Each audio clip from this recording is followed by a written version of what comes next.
En el capítulo 22 de Génesis nos encontramos con una historia en donde Dios prueba a Abraham pidiéndole que sacrifique a su hijo Isaac, el hijo de la promesa. Y de por sí eso es una historia bien impactante y hay muchas enseñanzas que le podemos sacar a esa historia.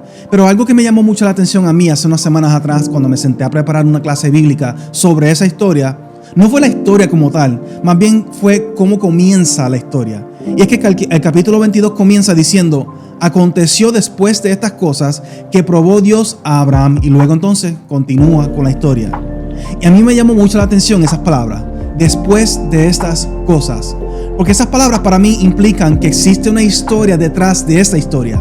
Para mí es como si el autor de Génesis, que nosotros entendemos que es Moisés, nos estuviera invitando a nosotros a conocer esa historia.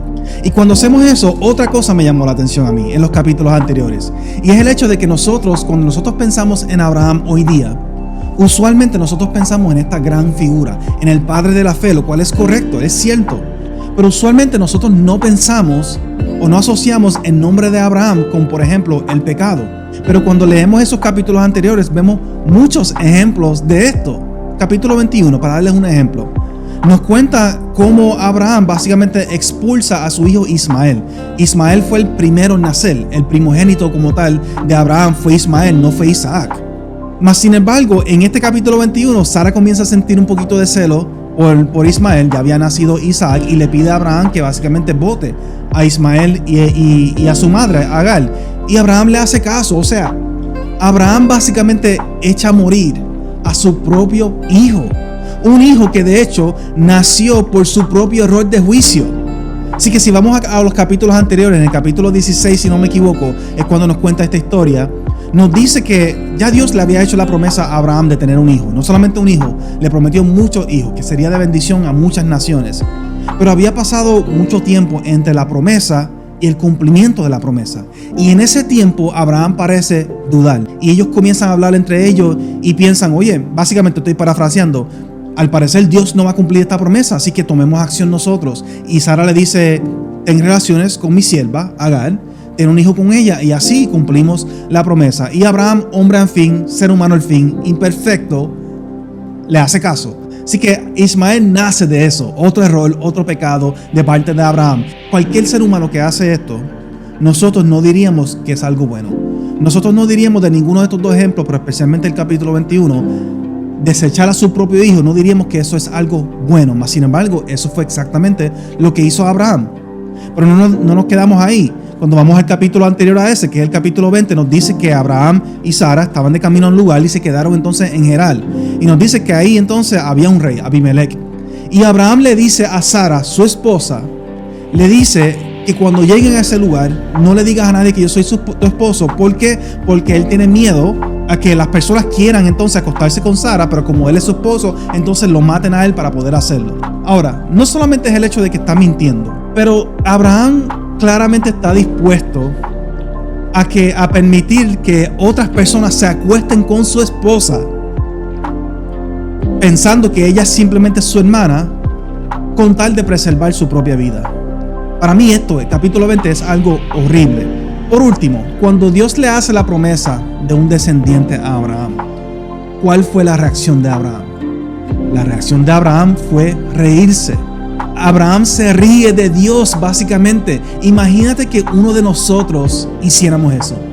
Nosotros diríamos: eso es algo malo, una carencia de fe. Así que la vida de Abraham está llena de ejemplos como estos, en donde Abraham cometió errores de juicio, donde mintió, donde cometió pecado, dudó de Dios, se rió de Dios, básicamente. Pero luego entonces el capítulo 22 comienza diciendo: después de estas cosas. Después de estas cosas, yo lo veo como si nos estuviera diciendo a pesar de esas cosas. Porque el capítulo 22, el propósito de la prueba de Dios a Abraham, era demostrarle a Abraham su fidelidad. Era demostrarle a Abraham que él era fiel a sus promesas. Y no solamente eso, era demostrarle su provisión, de que Dios le iba a proveer a él su necesidad. Y es lo que él hace al final, provee un sacrificio como sustituto a Isaac. O sea que después de estas cosas, todos los errores y las cosas malas que cometió Abraham, Dios le demuestra su fidelidad. Después de estas cosas, después de que Abraham mintió, después de que Abraham pecó, después de que Abraham dudó, después de que Abraham hizo todas estas cosas, Dios le mostró su fidelidad, su provisión, su amor y su misericordia. Eso para mí es sumamente impactante. Y les digo esto, les cuento esta historia, porque muchos de nosotros nos sentimos así en ocasiones. Nos sentimos que como yo cometo errores o he cometido errores, nos enfocamos en nuestro pasado o incluso en nuestro presente, porque muchos de nosotros continuamos cometiendo errores a diario. Y a raíz de esos errores, de ese pecado, etcétera, nosotros sentimos que no somos dignos. No somos dignos de estar en la presencia de Dios. No somos dignos de ser llamados y usados por Él. No somos dignos de ser cristianos o cristianas. Nos sentimos menos.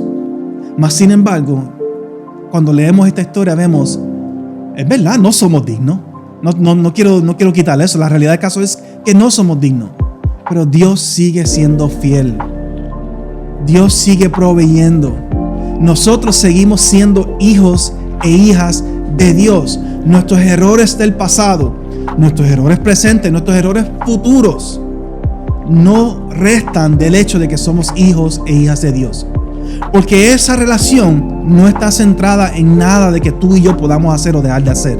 Esa relación, ese estado de hijo, hija, está centrado en quién Dios es, no quién nosotros somos. Nosotros somos quien somos porque Dios es quien es. Y Él nos ha dicho a nosotros, tú eres hijo, tú eres hija. Y en nada lo que nosotros podamos hacer o dejar de hacer cambia esa relación. Dios los bendiga.